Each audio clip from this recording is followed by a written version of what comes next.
Hola, en este tercer vídeo sobre relatividad nos vamos a meter ya en profundidad en el tema. Hemos visto el principio de relatividad de Galileo y por otra parte hemos visto los postulados de la relatividad y ahí vemos una cierta incompatibilidad. Veamos, si yo lo que tengo es un vagón que se mueve a una cierta velocidad y lo que tengo es una personita aquí dentro y otra personita aquí fuera, habíamos visto que si esta persona lanzaba una piedra con una cierta velocidad, este observador vería la velocidad de la piedra con la velocidad con la que lo ha lanzado, más la velocidad del sistema de referencia, la velocidad de ese tren. ¿Eso lo tenemos claro? Sí. Vale, el problema es el siguiente. Si lo que lanza esta persona no es un objeto, sino que enciende una linterna, es decir, lanza un rayo de luz, si yo aplico el principio de relatividad de Galileo, la velocidad de la luz, que la vamos a llamar c, para este observador la velocidad es c, la velocidad de la luz en el vacío, y si aplicamos Galileo, para esta persona la velocidad de la luz será c más v, como una piedra. Pero eso, por los postulados de la relatividad, sabemos que no es cierto. Este observador tiene que ver el rayo de luz exactamente con la misma velocidad. Y eso implica que tenemos que cambiar muchas cosas, sobre todo el principio de relatividad de Galileo. Algo que sustenta la necesidad de este cambio sería el concepto de simultaneidad. Vamos a ver a qué llamamos dos sucesos simultáneos. Dos sucesos serán simultáneos. ¿Tú qué dirías que son dos sucesos simultáneos? ¿Qué suceden a la vez? Que suceden a la vez, ¿vale? Suceden a la vez significa que ocurren en el mismo tiempo. Vale. El problema, cuando tengo dos sucesos que ocurren muy cerca, no hay ningún problema, lo veo. El problema es cuando tengo dos sucesos que ocurren a cierta distancia. Vale, pues supongamos que yo aquí tengo una farola y aquí otra farola a mucha distancia. Mucha distancia pueden ser, por ejemplo, 2 segundos luz. 2 segundos luz significa, si la luz viaja a 300.000 kilómetros por segundo, en 2 segundos recorrería 600.000 kilómetros, ¿vale? Y yo quiero ver si estas dos bombillas se encienden a la vez. Si el encendido de las bombillas son dos sucesos simultáneos, ¿vale? Si le damos un poquito vueltas, veremos que la forma más natural de saber si esos dos sucesos ocurren a la vez, sobre todo teniendo en cuenta que la luz viaja a una velocidad constante, es ponernos aquí en medio, ponernos ahí en medio, y una de dos, o bien soy el Dioni, con lo cual soy capaz de mirar los dos a la vez, o muy sencillo, si yo me pongo aquí dos espejitos, ¿vale? Con esos dos espejitos yo estoy viendo allí, ¿vale? Es decir, es un problema técnico fácil de resolver. ¿Entendemos? Ponemos aquí dos espejitos, yo estoy viendo aquello y estoy viendo aquello.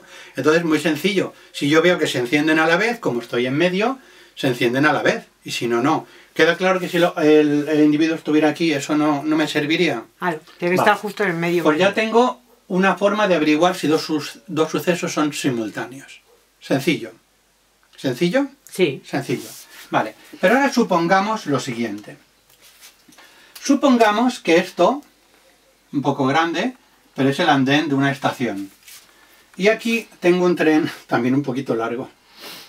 Tengo este tren, ¿vale? ¿Eso es un vagón? Sí, un vagón largo. Vale. Del mismo Bilbao. Y supongamos que este vagón se mueve hacia la derecha con una cierta velocidad.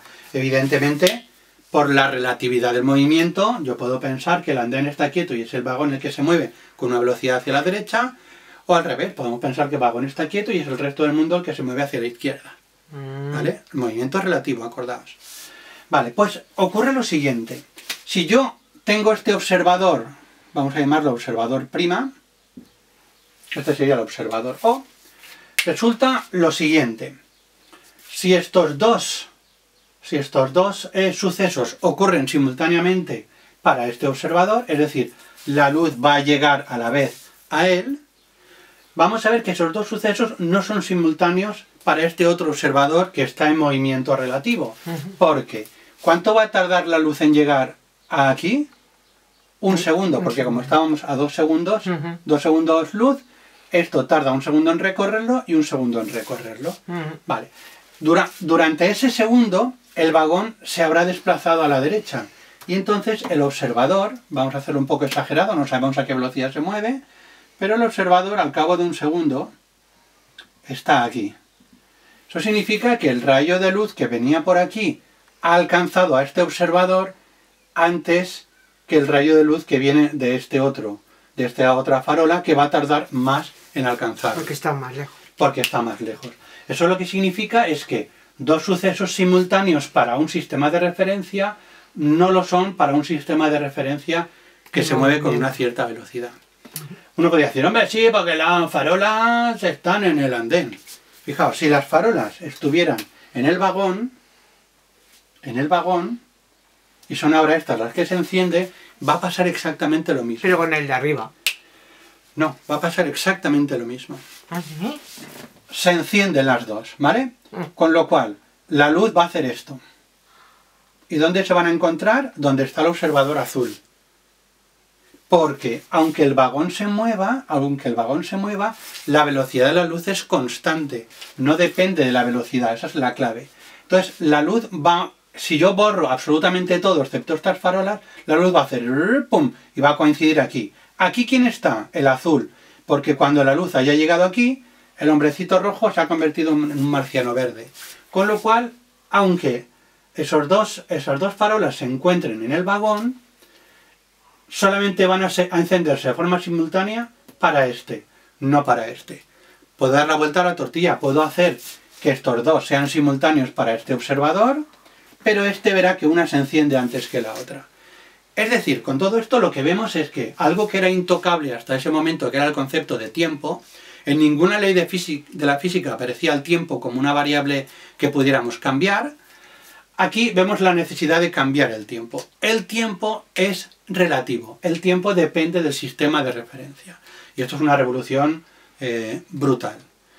¿Qué vamos a hacer ahora? Vamos a cambiar la transformación de Galileo que habíamos visto por una que sea útil, por una que cumpla que la velocidad de la luz sea la misma para cualquier observador, a cualquier precio. Y a cualquier precio va a significar cambiar las longitudes y cambiar los tiempos. Conceptos que eran absolutos hasta ahora pasan a ser relativos.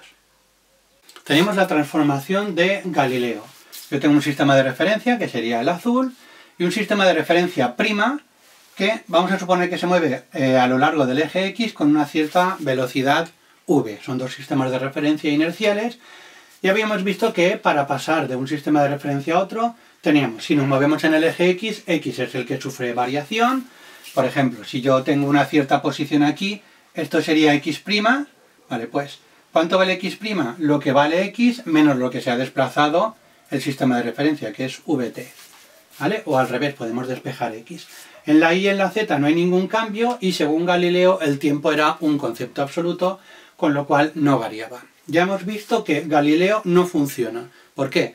Porque si yo pienso que Galileo es cierto, la velocidad de la luz depende del sistema de referencia. Y el postulado de la relatividad nos dice que la luz tiene que viajar a la misma velocidad en cualquier sistema de referencia.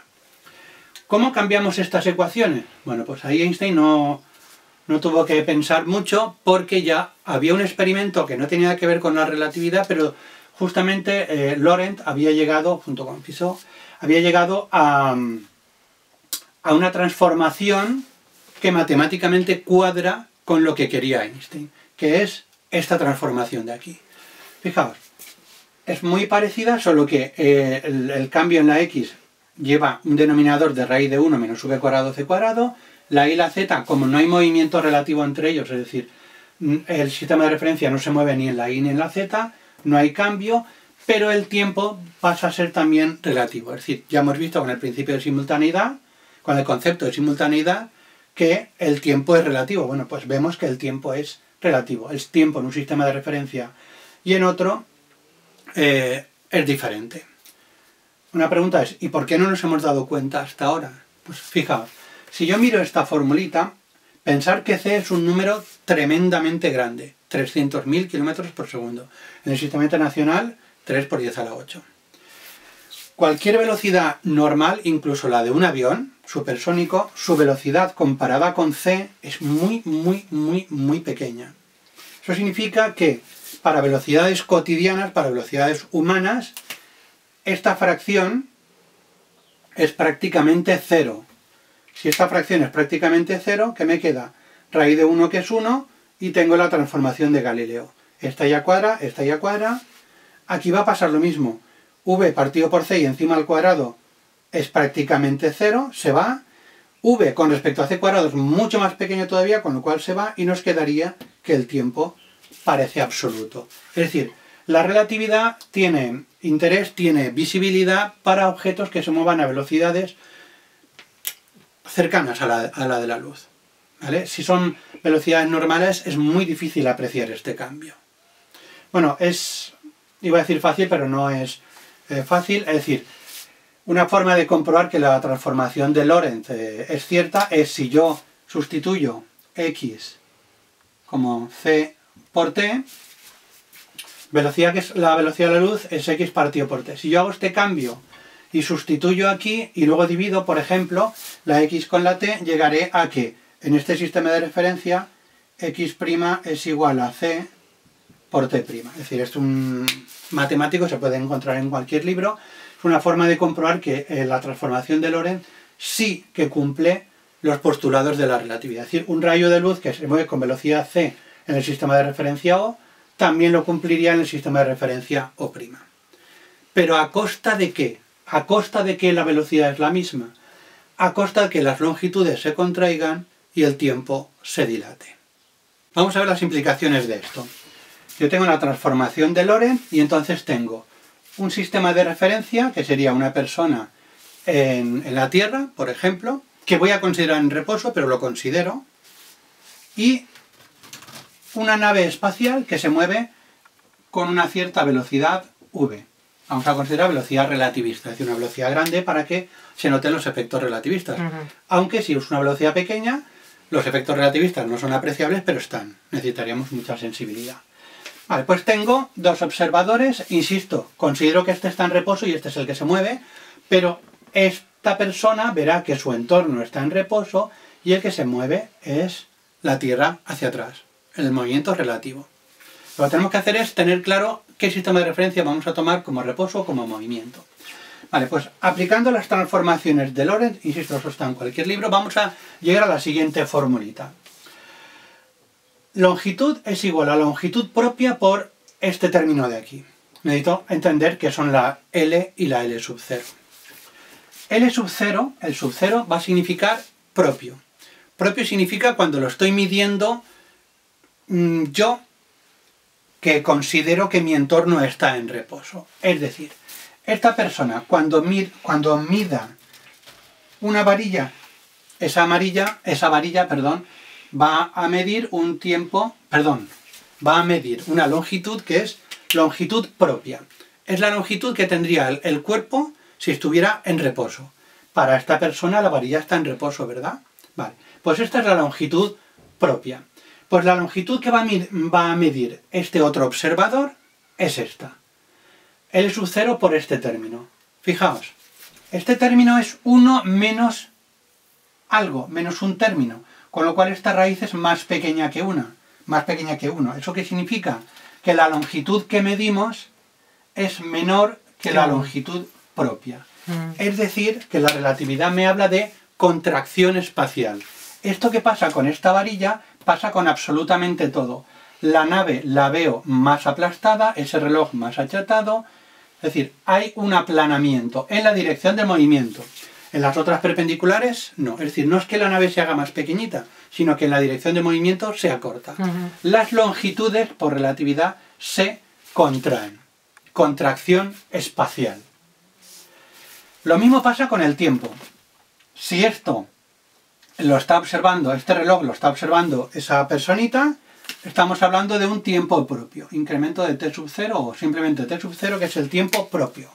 Vale, pues el tiempo que va a observar este otro observador será el tiempo propio partido por ese término. El mismo término, pero ahora dividiendo. Un detalle, normalmente a 1 partido por la raíz lo llamamos gamma, con lo cual esto es gamma por incremento de t sub 0.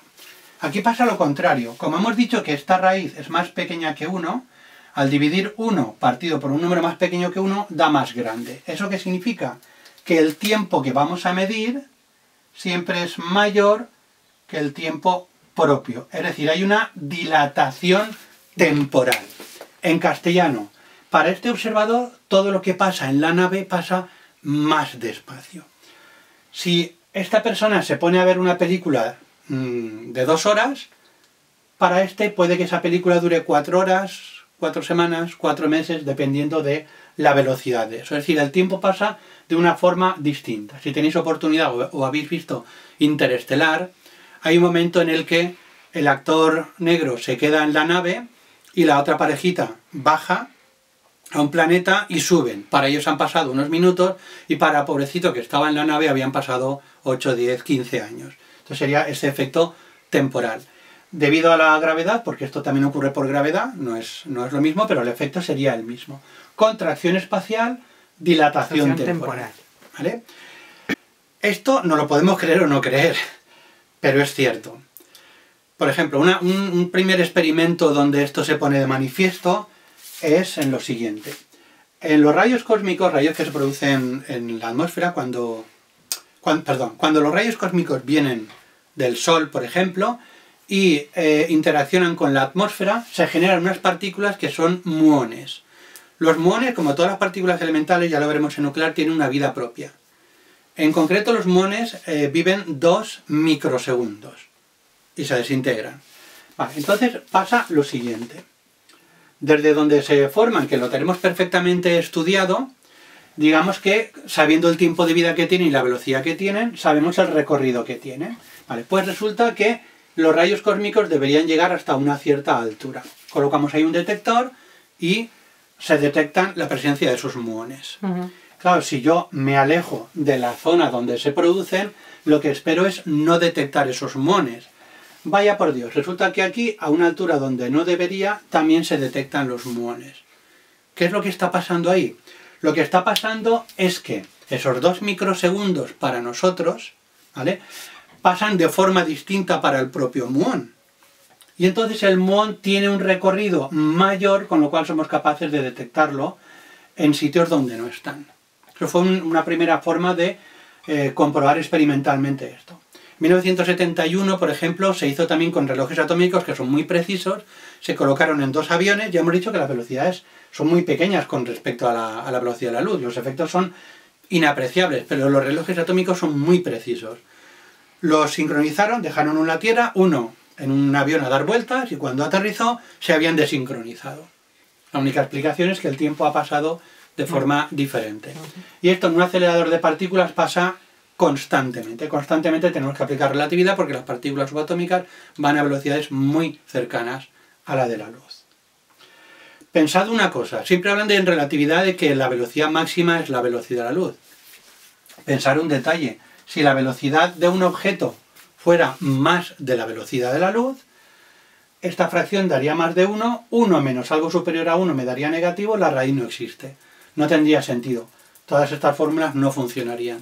Si detectásemos un objeto que va más de la velocidad de la luz, tendríamos que acondicionar todo esto, cambiarlo de alguna forma. ¿Qué pasa si un objeto va a la velocidad de la luz? El único objeto que va a la velocidad de la luz es la luz. En este caso, fijaos que esto daría 1, 1 menos 1, 0, la longitud de ese rayo sería 0 y el tiempo, digamos que se pararía. Para un rayo de luz, el tiempo se para. Son conceptos para que le deis una vueltita. Y ahora simplemente un detalle técnico para cierto tipo de problemas. Supongamos que vamos a hacer un viaje desde la Tierra hasta una estrella que se encuentra a 9 años luz. Cuando las distancias son muy grandes nos los dan en tiempo luz, pero eso es distancia. Esta distancia corresponde a el espacio que recorre la luz a lo largo de 9 años. Lo podemos pasar a kilómetros, podemos pasar a metros, pero no es necesario. Es más cómodo trabajar con tiempo luz. Y la nave viaja a una velocidad de 0,9 c. Si me van a hacer preguntas sobre este viaje, pensemos una cosa. La relatividad nos permite viajar en el espacio a distancias muy lejanas, pero ojo que nunca vamos a conseguir reducir el tiempo de determinada forma. Fijaos, Si yo aquí aplico la formulita de cinemática de toda la vida, velocidad es igual a espacio partido por tiempo, de aquí si despejo, el tiempo pasa multiplicando, la velocidad pasa dividiendo, esto es espacio partido por la velocidad. Entonces sería para calcular el tiempo que va a durar este viaje. El espacio, 9 años luz. 9, con permiso que no hay ningún matemático en la sala, años luz. Partido por la velocidad. Si la velocidad me la dan en relación a la velocidad de la luz, esto es 0,9 c. Vale, pues esto es como si, digamos, la velocidad de la luz con la luz se va, hay una equivalencia de unidades, y me queda que si yo divido 9 entre 0,9 me da 10, y las unidades que me han quedado son años. Así no tengo que hacer una conversión de unidades. El tiempo que dura este viaje son 10 años. Estos 10 años son el tiempo que ha tardado la nave en llegar desde la Tierra hasta esa estrella que está a 9 años luz, pero visto desde un observador en la Tierra. Para la nave habrá pasado un tiempo distinto, porque como nosotros vemos el tiempo dilatado, para la nave habrá pasado menos tiempo. ¿Cómo lo podemos averiguar? Simplemente aplicando la formulita que hemos visto antes, pero cuidado, el tiempo que calculamos a partir de esta fórmula es porque yo estoy viendo que la nave está en movimiento, por tanto es el tiempo relativo, esta t. Si yo quisiera calcular de aquí el tiempo de la nave, esto sería el tiempo propio, t por raíz de 1 menos v cuadrado c cuadrado. Truquito, t serían los 10 años. Y esto de aquí, pensar que si la velocidad, hemos dicho que es 0,9c, 0,9 cuadrado, c cuadrado se va con c cuadrado y esto es 0,9 al cuadrado, ¿vale? El c cuadrado se ha ido. Hacemos esto y esto da 4,36 años. Es decir, realmente podemos hacer viajes interestelares de forma que una persona puede llegar, yo puedo llegar a un sitio que está a 100 años luz, si viajo a más velocidad y tardar un año. Ahora eso sí, la gente que se me haya quedado en la Tierra habrá pasado más de 100 años, me tengo que despedir de ellos. ¿De acuerdo? Típico ejercicio. Esto os va a ayudar. ¿Alguna pregunta? Sí, yo estoy seguro que el que va en la nave Sí, el de los 4,36 años. le está preguntando al compañero que va al lado. ¿Falta mucho? ¿Falta mucho? ¿Falta mucho? Bien, una gran pregunta. Esos que vives conmigo. Ánimo, darle una vuelta a esto, revisarlo varias veces porque la relatividad es complicada, abrir la mente y veréis cómo esto acaba entendiéndose. Venga, ánimo. ¡Ánimo, chicos!